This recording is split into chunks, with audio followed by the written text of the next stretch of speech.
Good morning. Today is Friday, October 4th, 2024. I'm Tony Mangino from TC2, and this is Staying Connected. I'm joined today by Steve Rosen, a partner at LB3, and we'll be discussing the latest chapter in the T-Mobile data breach saga. How you doing today, Steve? I'm doing well, Tony. Thanks for asking. It's great to be back on Staying Connected. Steve, as our listeners might be aware, T-Mobile suffered data breaches in 2021, 2022, and 2023. Combined, these breaches affected millions of T-Mobile customers and millions of end-user customers of T-Mobile wireless service resellers, which operate on T-Mobile's network infrastructure and are known as MVNOs, or Mobile Virtual Network Operators. The customer information exposed in these incidents included personal information, including customers' names, addresses, dates of birth, social security numbers, driver's license numbers, and CPNI, which is customer proprietary network information, which includes the features customers subscribe to and the number of lines of their accounts. So, Steve, does this sound familiar? It sounds distressingly familiar. Don't forget that last summer, AT&T announced that it had suffered a data breach of records of calls and texts that included information about who users called and texted, when, and for how long. This breach occurred when cyber criminals accessed one of AT&T's vendors' cloud environment and ultimately exfiltrated AT&T customer information that AT&T had previously shared with the vendor. The vendor should have destroyed or returned that customer information years prior to the 2023 breach, pursuant to relative contracts. Instead, it remained in the vendor's cloud environment for many years after it should have been deleted or returned to AT&T and was ultimately exposed in the 2023 breach. Steve, what was the regulatory fallout from that breach? It was pretty significant.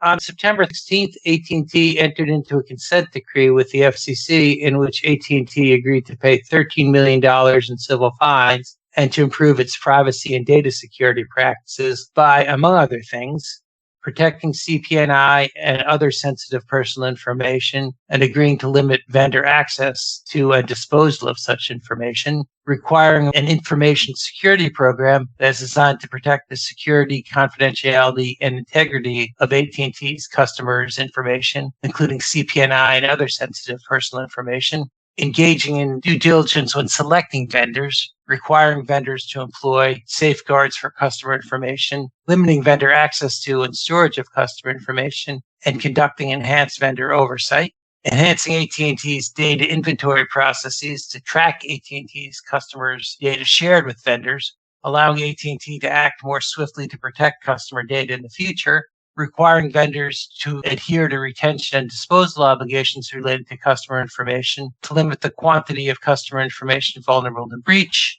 and conducting annual compliance audits to evaluate AT&T's compliance with the consent decree, including the information security and vendor information security requirements listed above. Wow. So 2 out of the big 3 wireless carriers have suffered significant data breaches recently. What's the latest on the T-Mobile breach?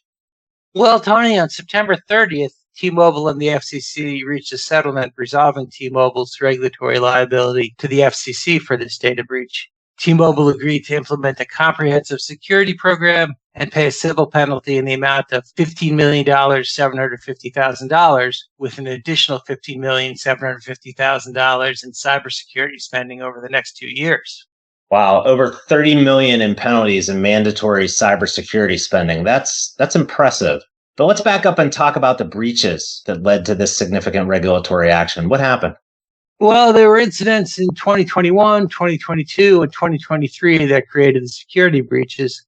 And to be clear, T-Mobile denies that its network and data security program and policies in place at the relevant times violated any standard of care or regulation then applicable to T-Mobile. Of course, T-Mobile admits no liability for faulty security processes. That said, what was the nature of these incidents? In the 2021 incident, a hacker was able to gain access to a T-Mobile lab environment through a piece of telecommunications equipment by impersonating legitimate connection to the piece of equipment, ultimately enabling the hacker to access other environments containing database backup files and other information.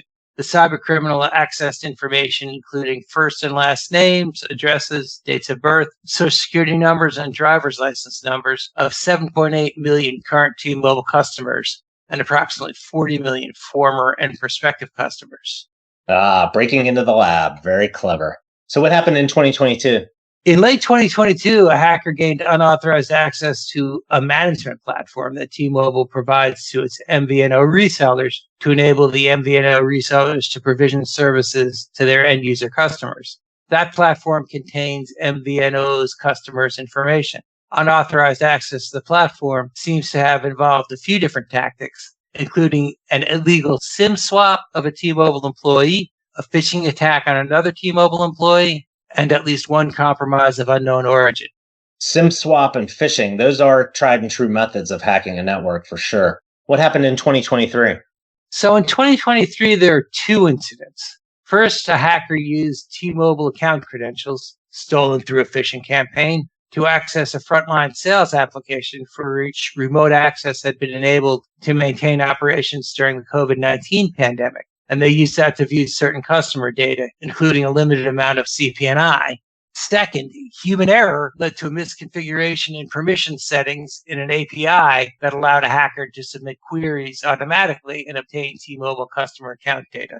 Wow, there is no end to what criminals will do to hijack our personal information. So now that we have some idea as to how the information was hijacked, what has T-Mobile agreed to do to prevent this from happening again? So as a matter of corporate governance, T-Mobile has agreed to designate a senior executive or officer who will be responsible for maintaining and monitoring the information security program, referred to as the Chief Information Security Officer, or CISO.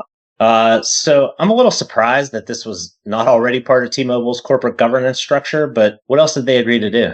T-Mobile also agreed to implement a comprehensive written information security program that includes the following features: using a zero trust security framework and segmenting its network to limit the blast radius when a breach occurs, implementing phishing resistant multi-factor authentication, or MFA, to secure its networks and systems, adopting data minimization, data inventory, and data disposal processes designed to limit its collection and retention of customer information, identifying and promptly tracking critical assets on its network to prevent misuse or compromise, and conducting independent third-party assessments of its information security practices.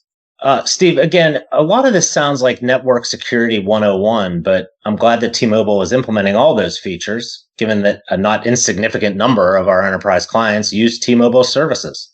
Agreed. Both the AT&T and T-Mobile consent decrees contain many requirements that these multi-billion-dollar tech-savvy corporations should have already implemented.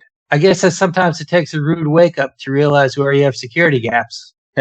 Agreed. And thanks for the eye-opening discussion this morning, Steve. If you'd like to learn more about these recent data breaches and the resulting FCC consent decrees, or you have other ICT needs, you can always contact Steve or me or any of our LB3 and TC2 colleagues by giving us a call or shooting us an email. You can also keep current by subscribing to Staying Connected, by checking out our websites, and by following us on LinkedIn.